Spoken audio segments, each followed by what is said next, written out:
Will Charm self-wean?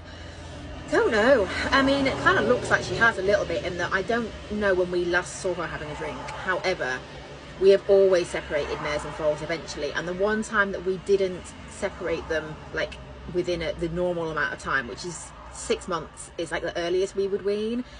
I think the latest we've done was about 10 months, and this was Summer and Andy, and this was last year. We left Summer on Andy, and I can't remember why we didn't wean sooner than this, but we left Summer on Andy through winter.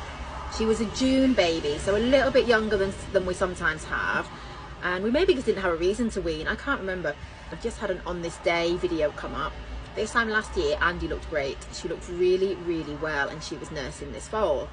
By, I think it was like March, end of March, she looked terrible. The foal looked amazing. Summer was like stellar, like a massive chunk. Obviously still drinking. Andy was very milky still. She had a very big bag, and obviously giving everything to this foal, and Andy looked terrible. I did a video about it at the time saying we've messed up here, we should have intervened, because then we started feeding Andy extra to support her, but we couldn't keep up. We had her teeth checked and had the vet look at her, and we just said, right, let's wean, emergency wean, and if she doesn't pick up, then we'll do bloods and things, because we were really like, she'd gone really downhill and just looked really poor. Weaning sorted it out.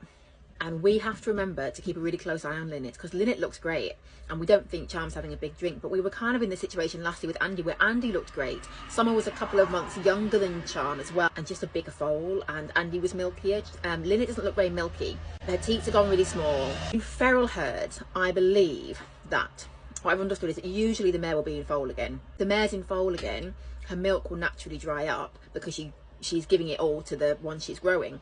Whereas if they're not in foal, and I got this the wrong way around in my head, where if they're not in foal, they don't dry up, or less likely to dry up. I thought last year, oh, Andy's not in foal, she's a really good weight, she'll be fine to keep nursing this one.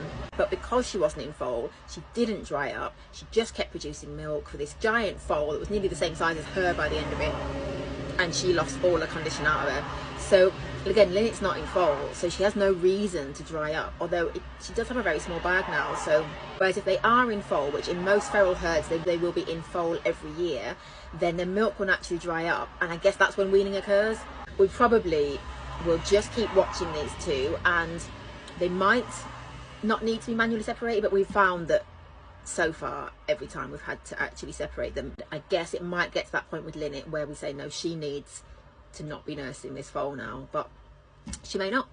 But then will they need to be separated for emotional reasons, like have a weaning period for emotional reasons, if not the nursing reasons? We haven't got to that stage before in our breeding because we've always separated them, so I don't know, and I guess every case is different. I've had people comment on videos before saying things like, 5 months old, my foal decided to wean itself and just hung out with other members of the herd and stopped nursing. And you know, people saying that it does happen naturally, they will just stop, or the mare will kick them off. But in our experience, when we haven't manually intervened, the mare has carried on nursing.